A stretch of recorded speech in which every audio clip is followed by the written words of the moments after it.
ये कहानी एक ऐसे जांबाज कमांडो के गिर्द घूमती है जिसने पाकिस्तान को 2 लख्त होने से बचाने के लिए सर धड़ की बाजी लगाकर भारत को तिगनी का नाच नचाया। कहानी की तरफ बढ़ने से पहले आपसे गुजारिश है कि चैनल को सब्सक्राइब कीजिए और वीडियो को लाइक कीजिए। आइए कहानी की तरफ चलते हैं। लेकिन यूं ही मैंने आगे बढ़ने की कोशिश की तो वो बूढ़ा चीनी गैर महसूस तरीके से मेरे रास्ते में हायल हो गया। मैं जिस तरह से भी निकलने की कोशिश करता वो सामने आ जाता। आंद्रे खासा आगे जाकर दरवाजे से बाहर निकल चुका था और बूढ़ा इसी आहिस्ता रवि से लड़खड़ाता हुआ चल रहा था। उसका सफरी बैग भी काफी वजनी मालूम हो रहा था। उसको एक तरफ हटाकर आगे निकलना सख्त बदतहजीबी की बात थी और किसी गैर मुल्की को मैं अपने और पाकिस्तान के बारे में ऐसी राय कायम करने का मौका नहीं देना चाहता था। इसलिए जब्त किए रहा और उस बूढ़े के पीछे चलता हुआ दरवाजे तक पहुंचा। बूढ़े आदमी के सर पर से झांक कर मैंने देखा तो आंद्रे पोव सीढ़ियों के अख्ताम पर नजर आया। 2-4 सीढ़ियां बाकी होंगी। बड़े मियाँ दरवाजे में खड़े आंखों पर सीधे हाथ का साइबान बनाए नीचे खड़े हुए लोगों को देखने में मसरूफ थे, जैसे किसी को तलाश कर रहे हों। मैं उनसे ये कहने ही वाला था कि जनाब नीचे तशरीफ ले चलिए कि एकदम फजा एक खौफनाक धमाके से गूंज उठी। मैं बस एक ही नजर देख पाया कि जहां थोड़ी देर पहले आंद्रे पोव खड़ा था वहां अब गहरे धुएं की चादर थी जो तेजी से आसमान की तरफ बुलंद हो रही थी। धमाका होते ही बड़े मियाँ बड़े जोर से चीखते हुए पीछे की तरफ गिरे थे और मुझे भी अपने साथ ही जहाज के फर्श पर गिरा दिया था। मैं उनके नीचे दबा हुआ था। एक लम्हे के लिए तो दिमाग सुन होकर रह गया। धमाके की वजह से कानों में भी साई साई हो रही थी। जब जरा जहन काबू में आया और हालात की संगीनी का एहसास हुआ तो मैंने जल्दी से अपने ऊपर पड़े बेहोश चीनी बूढ़े को एक तरफ धकेला और फुर्ती से उठ खड़ा हुआ। बूढ़े को अपने ऊपर से हटाते हुए मैंने महसूस किया कि उसका जिस्म फौलाद की मानद ठोस है और जिस्म की मछलियां गैर मामूली तौर पर उभरी हुई हैं। अक्सर चीनी तमाम उम्र ही वर्जिश को अपना मामूल बनाकर रखते हैं, इसलिए आखिरी उम्र में भी अच्छे खासे सेहतमंद होते हैं। मगर ये वक्त ऐसी बातें सोचने का नहीं था। अगले ही लम्हे में जहाज के दरवाजे में खड़ा नीचे के माहौल का जायजा ले रहा था। धमाके से जहाज के साथ लगी हुई सीढ़ियां भी तबाह हो गई थी। धुआं कम हो चुका था और इसके नीचे से झांकता हुआ आंद्रे पोव का टुकड़े टुकड़े जिस्म धुंधला धुंधला सा नजर आ रहा था। खतरे के सायरन बज रहे थे। सिक्योरिटी का अमला तेजी से हरकत में आ चुका था। जख्मी और खौफजदा मुसाफिर चीख रहे थे। दूर जंगले के पीछे खड़े अपने मेहमानों को लेने के लिए आए हुए लोगों में भी अफरा तफरी मची हुई थी। एक तरफ से हूटर बजाती हुई एक एम्बुलेंस भी तेजी से उस जानब आ रही थी। जहाज के अंदर भी लोग खौफ के मारे सीटों पर दुबके हुए थे। खवातीन बाकायदा रो रही थी। कुछ कमजोर दिल के लोग तो बेहोश हो चुके थे। बूढ़ा चीनी भी अजीब मुड़े तड़े अंदाज में बेहोश पड़ा था। कुछ देर तो मैं तन्हा दरवाजे में खड़ा सोचता रहा कि क्या करूं। फिर कुछ लोगों ने हिम्मत की और आकर मेरे साथ खड़े होने लगे।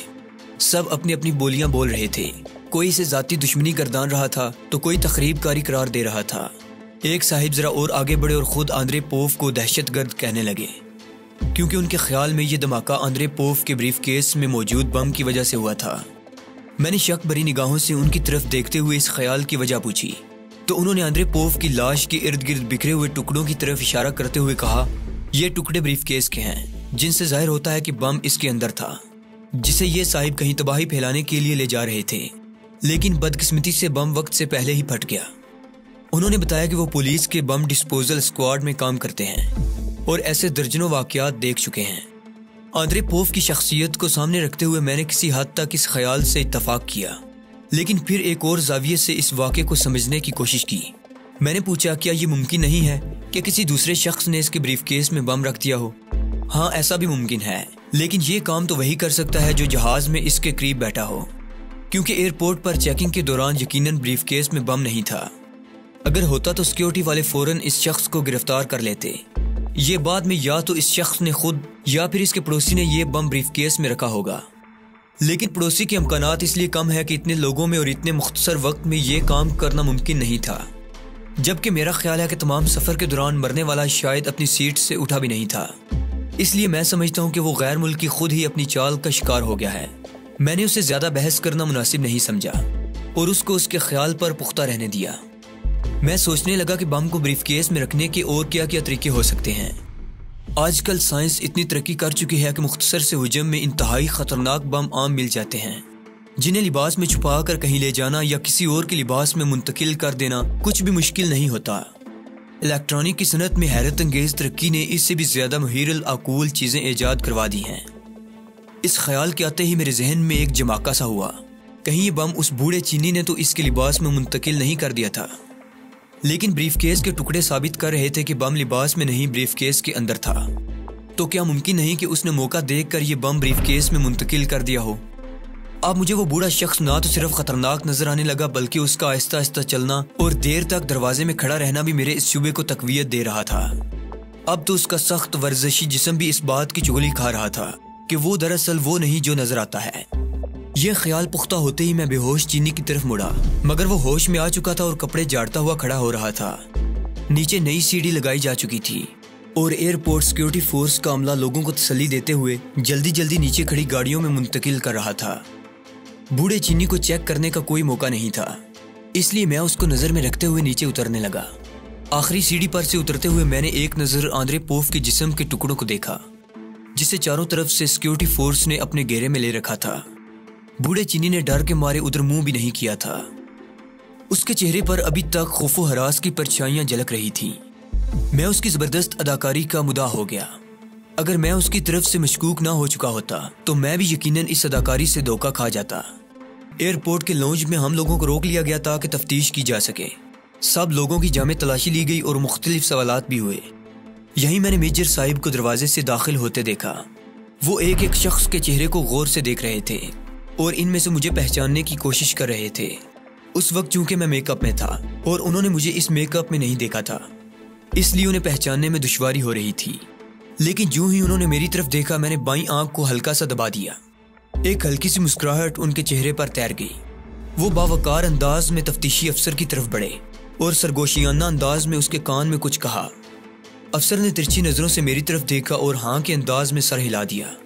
फिर वो मेरी तरफ बढ़ा और गर्मजोशी से हाथ मिलाते हुए बोला, हेलो सर, आप कब तशरीफ लाए और आप यहाँ क्यों खड़े हैं? इधर आइए ना। वो मुझे मेजर साहिब की तरफ ले गया। मैंने कोई जवाब देने की जरूरत महसूस नहीं की, बस एक मुस्कुराहट लबों पर सजा ली। मेजर साहिब ने बड़ी गर्मजोशी से मुसाफा किया और रस्मी जुमले अदा किए। अफसर से अलविदाई गुफ्तगू के बाद हम लोग लाउंज से बाहर आ गए। मेरा हाथ अभी तक मेजर साहिब के हाथ में था, जिसे उन्होंने गैर शऊरी तौर पर मजबूती से पकड़ रखा था। शायद इसलिए कि मेरे मरने की इतला के बाद मेरी जिंदगी की इतला मिलने और अब बनफ्स नफीस मुझे अपने सामने मौजूद पाकर वो जज्बाती हो रहे थे। मैं उनके जज्बात को समझता था। वो मुझे अपनी औलाद की तरह अजीज रखते थे और मैं भी उन्हें अपना बुजुर्ग समझता था। बाहर खड़ी कार का दरवाजा ड्राइवर ने हमें देखते ही खोल दिया था। कार में बैठते ही मेजर साहिब के जब्त का बंधन टूट गया और उन्होंने इंतहाई जज्बाती अंदाज में मुझे अपने सामने बींच कर मेरे माथे का बोसा लिया और मैंने महसूस किया कि उनकी आंखें पुरनम थीं। खासी देर तक तो वो बात करने के काबिल भी नहीं थे। इस जज्बाती फजा में मैं वो बात भी नहीं कर पा रहा था जिसके लिए बेचैन था। जल्द ही मेजर साहिब संभल गए और मेरा हाल अहवाल पूछने लगे। उनकी गुफ्तगू से मुझे अंदाजा हुआ कि वो इतने जज्बाती क्यों हो रहे थे। उन्होंने बताया कि जब उन्होंने जहाज से आंद्रे पोफ को उतरते देखा तो फौरन उनका माथा ठनका और जो पहला ख्याल उनके दिल में पैदा हुआ वो यही था कि कुछ गड़बड़ होने वाली है। फिर चंद ही लम्हे बाद फजा धमाके से गूंज उठी तो वो समझे थे कि आंद्रे पोफ ने खुद जहाज से बाहर आकर जहाज को धमाके से उड़ा दिया है। बंगले के हादसे से मेरे बच निकलने की खुशी के बाद अचानक इस हादसे ने उनके जहन को बुरी तरह झंझोड़ दिया था। लेकिन जब पता चला कि सिर्फ आंद्रे ही मरा है और चंद मुसाफिर जख्मी हुए हैं तो उन्हें कुछ उम्मीद बंधी। उन्होंने अपने दोस्त तफ्तीशी अफसर को सारी सूरत हाल से आगाह कर दिया था कि मरने वाला एक तखरीबकार था और ये कि जहाज में एक अहम शख्सियत आने वाली थी। शायद ये तखरीबकार उस अहम शख्सियत को हलाक करना चाहता था, मगर खुद अपनी स्कीम का निशाना बन गया। मुझे तफ्तीशी अफसर का रवैया याद आया और सारी बात मेरी समझ में आ गई। मैंने फौरन मेजर साहिब को बताया कि मुझे वो बूढ़ा चीनी मशकूक लगता है, बल्कि मुझे यकीन है कि उसी ने आंद्रे को कत्ल किया है। इस हकीकत के बावजूद कि आंद्रे हमारा दुश्मन था, हमें उसके कातिल को गिरफ्तार करना था और उसके बारे में तहकीकात करनी थी। मेजर साहिब ने फौरन अपनी कार में लगे टेलीफोन के जरिए एयरपोर्ट पर तफ्तीशी अफसर से रब्ता किया और चीनी बूढ़े के बारे में बताया और ये भी कहा कि मुकम्मल हालात से हमें बाखबर रखा जाए, क्योंकि आंद्रे के केस पर हम बराह रास्त काम कर रहे थे। घर पहुंचने के बाद मैं गुस्ल वगैरह करके ताज़ा दम हो गया और ड्राइंग रूम में मेजर साहिब के पास पहुंचा। वहां एक शख्स और भी मौजूद था, खासा वजी और बावकार। उसके हाथों की उंगलियां गैर मामूली तौर पर लंबी और खूबसूरत थीं। पहली नज़र में वो मुझे कोई मुसव्वर दिखाई दिया था, लेकिन बाद की गुफ्तगू से मालूम हुआ कि वो एक डॉक्टर था, प्लास्टिक सर्जरी का माहिर डॉक्टर। उसका नाम जमाल था। उम्र 60 बरस से ज्यादा थी, मगर देखने में वो अपनी उम्र से 10 बरस कम नजर आ रहा था। रस्मी गुफ्तगू के बाद मेजर साहब ने मुझे बताया कि उन्होंने डॉक्टर जमाल की मदद इसलिए हासिल की है ताकि मुझे आर्जी मेकअप से निजात दिलाकर एक मुस्तकिल शक्ल दी जाए। इस सिलसिले के तमाम काम मुकम्मल हो चुके थे, हत्ता कि मेरे ज़रूरी कागजात भी इस नई शक्ल और शख्सियत के नाम से बनवा लिए गए थे। मैंने वो तस्वीर देखी जो आइंदा मेरी तस्वीर बनने जा रही थी। ये 20-22 साल का खूबसूरत जवान था जिसकी शक्ल मुझसे किसी हद तक मिलती जुलती थी।